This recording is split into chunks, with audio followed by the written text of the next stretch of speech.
Hey there, it's Catherine from CatherinePuller.com. Welcome to another video on my 1/16 inch rule on box making. This box I'm making to hold a whole bunch of cards. Last week I went through a lot of the cards that I've made over the last, I had ones from years ago, and I put them together and I got them ready for gift giving. So now I'm putting boxes together so that I can actually give them. Here is one. I will end up putting tag on here. You can hop over to CatherinePuller.com. Actually, the link to the directly to the blog post will be under the video if you're looking at this on YouTube. So let me show you how I figured out how to make the box size fit my cards. The first thing I did, let me get these cards back here. I wanted to do packs of 10 cards. So I put them together with the envelopes and then I set them up on my scoring tool and I measured how thick this was. I didn't want them to be all crunched down because you really could get away with doing like a 1-inch tall box here, but then they're all going to be smushed. So I just kind of relaxed them and I saw that they were about 2 inches tall. So I took a piece of scrap paper and I know the height of my box is going to have to be 2 inches. So I went on two sides and scored 2 inches. Then I grabbed one of my cards. This is an old favorite of mine. This was a Stamp Nation video a while back.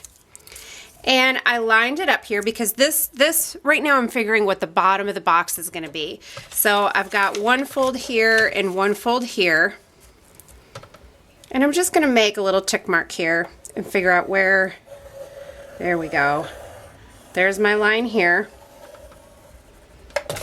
And then I need another one here. So this way I was able to figure the bottom of my box. Now you're going to want to grab your paper cutter because you want to make sure, you know, I did these two 2 inches, but this side I figured out. And I don't know how much the excess is here. Does that make sense? I'm having trouble putting that into words. So now what I'm going to do is take my paper, put it into my paper cutter, and on this line, I'm going to line it up with the 2 inch, and I'm going to do it on this side also. 2 inches. That was already 2 inches. How perfect is that? So now I just measure this piece here, and it ended up being 8.5 by 9 3/4, and that was scored 2 inches all the way around. Now my 1/16 inch rule is for the top of the box, you want the top to be bigger. Remember ladies, bigger on top. And so you just add a 1/16 of an inch to those measurements. So this top becomes 8 9/16 inches by 9 13/16. Now if that makes smoke come out of your ears like it does mine, let me show you on the paper cutter how to measure that easily. So when I was cutting my designer paper, because I usually do designer paper on the top just to make it pretty. Let me zoom in here for you so you can really see this measurement. So here is 8.5.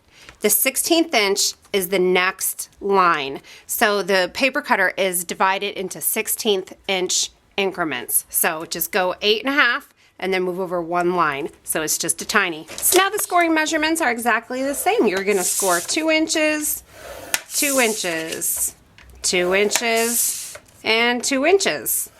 And you are going to do the same with your designer paper. 2 inches on all 4 sides. Now the next step, you're just going to want to score on all of your score lines. And then you're going to cut 4 corners. The adhesive you use is up to you. Sticky strip works really nicely because it's just that. Sticky. It doesn't come off. Once you lay that down, you are stuck. I like liquid glue because it's just easy to work with. The sticky strip, I gotta grab my scissors, and that's irritating to me because I'm lazy. So a little bit of liquid glue in each corner. Fold up your sides.